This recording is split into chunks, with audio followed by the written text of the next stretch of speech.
They want to compete with a man, and these men are running all over the place, and it's wrong. It's wrong all day long. Right. However, when you understand the basic biological facts, you get the difference. We, women, bear the children. My daughter doesn't care who she hurts at all. She's a very cold-hearted person, and she just does not care who she hurts. Have you lied to her about her father? If something bad happened to me, Your Honor, I would want to drink. Something good happened to me, Your Honor, I would want to drink. So let's get one thing straight. You know you can't drink your problems away. Ms. Kavanaugh is in court today with her mother, and all they want to do is prove the paternity of Ms. Kavanaugh's 3-week-old son, Malcolm. The women claim that Mr. Bowles here is the father of Malcolm. However, Ms. Kavanaugh admits that another man she had intercourse with during the conception period could be Malcolm's father. That man, Mr. McElliott, is also in court today. Your Honor, I believe Mr. Bowles is my son's father. Even though we wasn't in a committed relationship, we had unprotected sex frequently, and he has not been around. He doesn't ask about my son. He probably didn't even know my son's name was Malcolm until now. And I'm just ready to prove that he is the father. You know you've messed up massively when you have a baby, that with a man perfectly willing not to find out the name of a child that's potentially his. Even if Malcolm turns out not to be Mr. Bowles' son, the fact that he probably doesn't even know the child's name is horrible. How's Mr. Bowles even so sure that he's not the baby daddy? What makes him so certain? Well, how can you be so sure that you're not? That's because when we first met the first night, we had sex within like 20 minutes of being in her house. It wasn't within 20 minutes. And then like probably 3 weeks later, maybe 2 weeks later, I found like an open condom wrapper in her bathroom. Well, she had already said that just because like, I was the only person she was having sex with, and so then I found just the wrapper. because I had sex with him on the first night doesn't mean I have sex with everybody on the first night. I actually cared for him. Even if you had intercourse with someone just 20 minutes after meeting them, it doesn't mean they can't give you a kid. It doesn't seem like Mr. Bowles knows that, and Ms. Kavanaugh insists that the opened condom wrapper wasn't actually for her, but for her friend and her boyfriend who spent the night. Now, Mr. Bowles says that Ms. Kavanaugh told him at the time that she'd use the condoms with her ex. When you find out, who do you tell? Your Honor, I told him. I told Mr. Bowles because that's who I believed was the father. It was the right date, right conception time. But I did have one sexual encounter with Mr. McElliott, and it was only because I wanted to be in a serious relationship with Mr. Bowles. And I felt like he didn't respect me and didn't care about my feelings. So yes, I did have one encounter with Mr. McElliott. If someone doesn't like you and you want to be in a serious relationship with them, the worst thing you can probably do to solve that problem is to get with someone else to make them jealous. If you do it enough times, you'll find yourself in paternity court. But that's not the only shameless thing Ms. Kavanaugh did. Also, before she got pregnant, she actually lied about being pregnant maybe like some weeks before. She lied about it. That is true. The way that I found out that I was truly pregnant with my son is because I was very childish when I was talking to Mr. Bowles. Like, I really cared about him, and I desperately wanted him to care about me because we were with each other basically every other night. That's another thing you shouldn't do to make someone like you. No one is going to get inspired to get into a loving relationship with you just because you got pregnant for them. At best, they'll pay child support and be there for the child, but that doesn't mean they'll be there for you. Unfortunately, Ms. Kavanaugh never got that memo. So you had a plan to pretend you were pregnant in order to keep him, and then what happened? Well, I took both of the tests, Your Honor, and I went to go eat, and I came back and they were both positive. And that's how Ms. Kavanaugh found out she was pregnant for real. She wanted a baby to trap Mr. Bowles in a relationship with, and she'd gotten her baby. The only problem she had was trapping Mr. Bowles.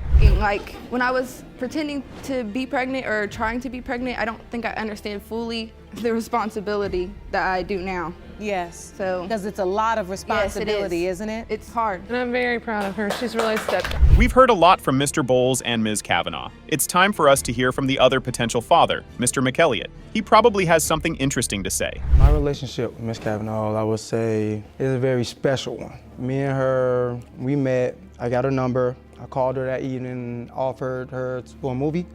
We hooked up and went out to eat or something like that. But ever since— So you took her on dates and courted her and treated her like a lady should be treated? Always. So on one hand, we have Mr. McElliott, who says he wants to be the father of Malcolm because he wants to be with Ms. Kavanaugh. And on the other hand, we have Mr. Bowles, who says he hopes he isn't the father and never wants to see Ms. Kavanaugh again. Hopefully, one of them turns out to be the father, and we can bring this chapter to a close. Let's see what the DNA results have to say about that. The first result we have is for Mr. McElliott. Mr. McElliott, you are not his father. You can see that this hurts Mr. McElliott. Of course, this means that Macomb has to belong to Mr. Bowles, right? Right? Mr. Bowles, you are not his father. I'm sorry. Calm down. I'm sorry.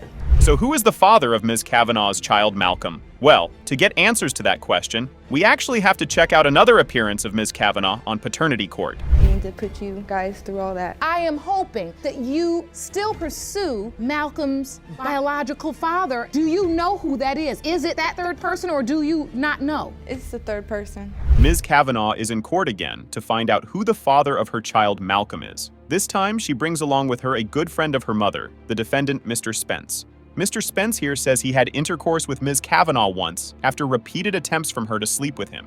And now he says there's a good chance he could be Malcolm's father. Miss Kavanaugh, Yes, Your Honor. your mother's friend? Yes, Your Honor. I know how bad it sounds. It is bad. I started calling him up, asking for like rides, to the grocery store, to get stuff from my house. And like subconsciously, I was trying to try to seduce him. I was wearing inappropriate things around him. And why were you doing this? In all honesty, I was drinking a lot. And I don't know if I did it for like, a challenge or because I was wanting attention. It was just... At least Kavanaugh is smart enough to know how badly she messed up to be in this predicament. Mr. Spence says he is just a friend of Ms. Kavanaugh's mother, so this isn't a case where Mr. Spence was sleeping with them at the same time. It was like she said, came over a couple of times. She was in inappropriate gear. First time, I shunned it off. Second time, I said, hey, watch yourself. Third time, it's starting to look good. And the third time's the charm, isn't it? The fourth time, there was a lapse in judgment. And now Mr. Spence could be Malcolm's father. Interestingly, Mr. Spence says he was intimate with Ms. Kavanaugh just once, so if he really is the father of the child, then that's really amazing. But Ms. Kavanaugh disagrees. Time, Miss Your Kavanaugh? Honor, I do not believe it to be once. It was at least twice, but how I remember. Ms. Kavanaugh says she thinks Malcolm looks a little bit like Mr. Spence, but she's unwilling to make a judgment on his paternity with that. That's really smart, Ms. Kavanaugh. But what it also means is that there is at least one other possibility that Ms. Kavanaugh isn't telling us about. If the two other men she tested weren't Malcolm's fathers, then Mr. Spence has to be, unless there were other men in the mix. And now, that would be extraordinarily irresponsible. It's insane to have up to 4 potential fathers for your child. I thought Mr. Bowles was the dad. Well, after the court, I started thinking, well, he could be a possibility that Mr. Spence is the father. And I texted him and I asked him, when was the last time we had sex? He told me it was the end of October. And when was Malcolm born? He was born July 9th. So when you do the math on that, that's... Yes. So when you do the maths, it's a real possibility that Mr. Spence is Malcolm's father. Mr. Spence's friend and Ms. Kavanaugh's mother, Mitchell Kavanaugh, is in court today to say her piece as well. One can only wonder how she felt to know that her very good friend slept with her daughter. It was very devastating, just because the relationship was inappropriate. I felt betrayed. Actually, when we were together, like all in the same room, I noticed them looking at each other a little differently. Well, anyone would feel betrayed too to learn their friend was having that sort of fun with their child. Interestingly, Ms. Kavanaugh says she questioned her daughter and Mr. Spence because she noticed some chemistry between them, and they both denied that anything happened. Now, Ms. Kavanaugh, the one who seduced Mr. Spence, says she cannot take all the blame for what happened between them. I do admit that I did come on to him, and it was probably really a strong come on. You did admit that in court. But he is a grown man. Well, Mr. Spence could have told her no, but he isn't the one with the baby, and he isn't the one who's been on paternity court twice. So maybe he could have said no. But the consequences of such irresponsible and shameless behavior are always majorly borne by the woman in these situations. So she should probably be more careful. But Mr. Spence isn't totally off the hook either. So, Mr. Spence, let me ask you this. Are you in a relationship? I'm married. Okay. Now I do understand why you're hoping he's not your child. That's not what I'm hoping. What are you hoping? I hope for the truth. Well, Mr. Spence, if you hope for the truth, then the truth is what we are going to get. However, Ms. Spence's truth doesn't look very good for Ms. Kavanaugh because it seems there were other people, other than Mr. Bowles and Mr. McElliott, who were involved with Ms. Kavanaugh during the time Malcolm was conceived. Oh, so she told you? Yes. What did she say? Sleeping with other people. I got a boyfriend. Oh, Which was Mr. Bowles at the time, Your Honor. understood. Yeah. But we also know that there was Mr. Scott, too. Yes, Your Honor. Yeah, I He's do been like that. tested and he's here. So there are now 2 potential fathers. Mr. Spence, and another man, Mr. Scott. We understand that you had a sexual relationship with Miss Kavanaugh, Yes, ma'am. and it was during the window of conception. Do you agree with that? Yes, ma'am. You were not using protection, I use protection every time. I don't recall, not using protection. so you don't recall. Now, she says there was an instance when you did not, right? Yes, Your Honor. And you say there was no instance? No, ma'am. I strongly, I don't believe that, Malcolm is mine. You don't. I don't. Hopefully, these are the last two possibilities. Hopefully, Malcolm's father is in this courtroom today. And this can just be the end of this episode. So these are the last two possibilities, Miss Kavanaugh? There's one more, Your Honor. Well, Ms. Kavanaugh, there's nothing more that can be said about you. All we can do now is hope and pray that one of these men is your baby daddy. Let's see what the DNA test results have to say about that. Mr. Scott, you are not his father. Okay, that was a bust. Hopefully, the next one won't be. Hopefully, Mr. Spence will be the father. Mr. Spence, you are not his father. Miss Kavanaugh, we back here again. I know this isn't where you wanted to be. I never wanted to be this person, Your Honor. You know what, look. Yes, you've done some things you're not proud of. Ms. Seaton is in court today because she believes her mother committed paternity fraud and lied to her about the identity of her father. She was raised believing one man is her father, but she now knows that another man is her dad. Ms. McPeak says this is a lie and that her ex-husband is her daughter's father, not Mr. Bryson, the man Ms. Seaton thinks is her real father. Well, Your Honor, I just want to start by saying I haven't seen her talk to this woman in 5 years, almost 5 years. The reason that I haven't seen her talk to her in almost 5 years is because she's a liar. I was raised to think that a man named Jesse Seaton was my biological father. He signed my birth certificate, he cut my umbilical cord, and he was awesome. I have since found out that there was another possibility that Mr. Bryson could be my father. That's a very candid and straightforward testimony from Ms. Seaton. Ms. McPeak also has choice words for her daughter. My daughter doesn't care who she hurts at all. She's a very cold-hearted person, and she just does not care who she hurts. Have you lied to her about her father? No. They could have had DNA when I had her, but Jesse and them all didn't want DNA. So evidently he must have thought he was the father because he didn't want no DNA. Well, maybe, but that cannot be the reason Jesse Seaton is her father, right? You can't say someone is another person's father just because they didn't dispute it. Yes, fathers don't dispute the paternity of their kids, but that lack of dispute isn't the reason they are their kids' fathers. Right off the bat, it looks like Ms. McPeak is hiding something here.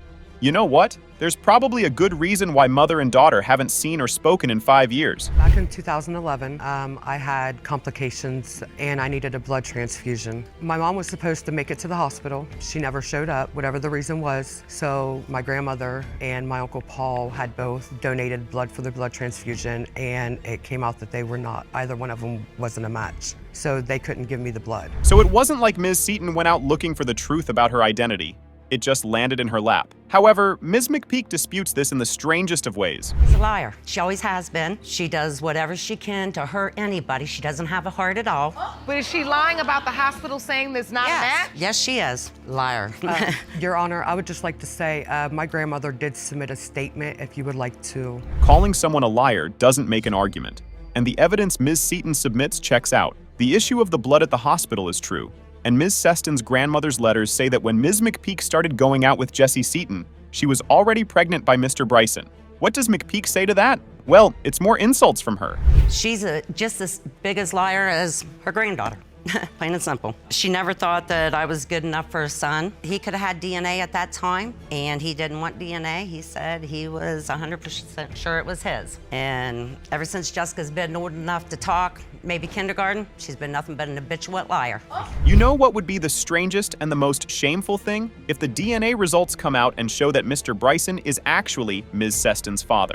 One wonders what Ms. McPeak would do then. Mom, however, had told me on more than one occasion that she had DNA done between me and Mr. Seaton. She also told my grandmother, Karen, and when asked about the result, I contacted our local DNA centers and did some research, and they have no DNA. Mr. Bryson says that Ms. McPeak had told him the same thing, but Ms. McPeak says that's a lie, and everyone is lying against her. Let's see what Mr. Greg Bryson has to say about this. Do you believe you are Miss Seaton's, Jessica's biological father? Yes, I'd guarantee you, Your Honor. You do? Oh, yes. Why do you believe that? Look at her. She looks like my other daughter. I guarantee you, the money I got in my pocket, she's mine. Secondly, the grandmother, Jesse's mother, told me she's between the ages of 6 and 10, that she knew that that was my daughter, not her son. But that's not all. Mr. Bryson has even more damning accusations for Ms. McPeak.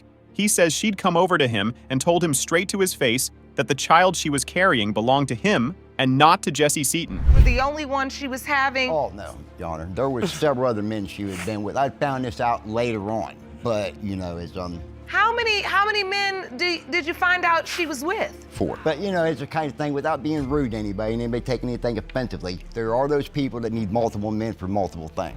Whew, that's a lot to unpack. Let's see if Mr. Bryson is really telling the truth about the paternity of Ms. Seaton. And let's see if Ms. McPeak is the biggest liar in the courtroom or the biggest victim. It's time for the DNA test results. To determine paternity, 2 tests were performed. One was a DNA test between Ms. Seaton and her uncle, Jesse Seaton's brother, and one between Ms. Seaton and Mr. Bryson. It has been determined by this court. The biological father is Mr. Bryson. Where was you all your life? You lie. I never once. Okay. Just hug your daughter. Okay. Told you.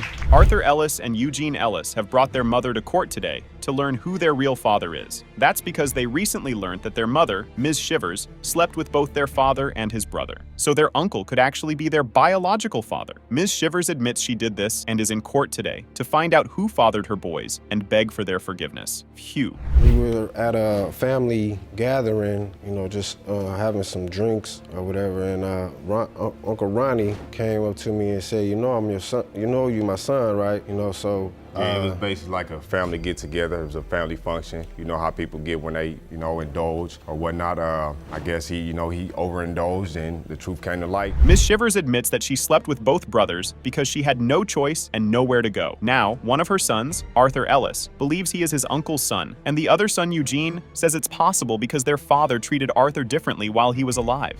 He didn't even write me that much when I was in jail, but he wrote him, you know, send him money, you know, so that made me feel some type of way as well, you know. Unfortunately, we had to take a trip down the road, and my father, he wrote me more than he did my brother. You don't do that if that's your child. You're supposed to be there through thick and thin like my mom. I heard from her every day of, you know, that place or that situation. That's really cold, and it's true. Arthur Ellis deserves to know the truth. On the flip side, the man who could be Arthur's father, Ronnie Ellis, has always shown him more love than his actual supposed father. Eugene Ellis, on the other hand, is sure of his paternity. Look at me, and you look at my dad. I mean, if you had a full body shot of my dad, I'm slim like my dad. I'm built like my dad. My features like my dad. Arthur is big. He's a big guy right here. Uncle Ronnie is big. That's a big guy right there. You know, they broad. I'm skinny. I'm slim, you know. Well, His hair is different from my hair. I mean, if we got the same dad, okay, wouldn't you think that his texture of his hair would come out the same as mine? Yeah, Eugene might be sure of who his father is, but his mother isn't that sure. She has reasonable and credible doubts about who Eugene's real father is, and Eugene is finding this out in real time right in paternity court. Well, Your Honor, I was married to another man before I left and went to Detroit, and that's when I got pregnant with Eugene, so. Do you feel there are reasonable, credible doubts as it relates to Eugene as well? Yes, Your Honor. That's insane. Hopefully, this testimony from Ronnie McClellan can clear all of this up and paint a clearer picture of the paternity of the Ellis brothers. Young man could be your biological child. My brother had put her and Eugene out, and they came back to Chicago and lived with me. And while they were living with me, she said we only had sex once. She must have meant we only had sex once sober. You hear me? That's what she must have meant, you know? Because she can't even remember the first time, you know? But you remember. Oh, boy. No more details needed. Okay, so the potential father is between Ronnie McClellan and the now departed John Ellis. Hopefully, there is no other potential father for Arthur Ellis. I ask you this respectfully, are there any other possible fathers? I met him when I was waitressing in the restaurant, and he ran a big hotel, and he also, you know, gave me jobs and stuff. That's when Eugene was like about 4 or 5. We had a couple of little nights, you know, where we had a few drinks, and we did have intimacy. And there we have it, folks. 3 potential fathers for Arthur Ellis and 2 potential fathers for Eugene Ellis. We are going to check the results for Eugene first. In the case of Eugene Ellis, John Ellis is your biological father. John Ellis is your father. I knew that. I knew that. I knew that. I knew that. I said that from the beginning. I knew that. Now let's check the results for Arthur and see whether Ronnie, John Ellis, or perhaps even this fellow Cool Breeze might be his potential father. Pertaining to whether John Ellis or his brother Ronald McClellan is your biological father, it has been determined by this court. John Ellis is your father. It's all right. I told you boys the truth. So, gentlemen, you have the truth.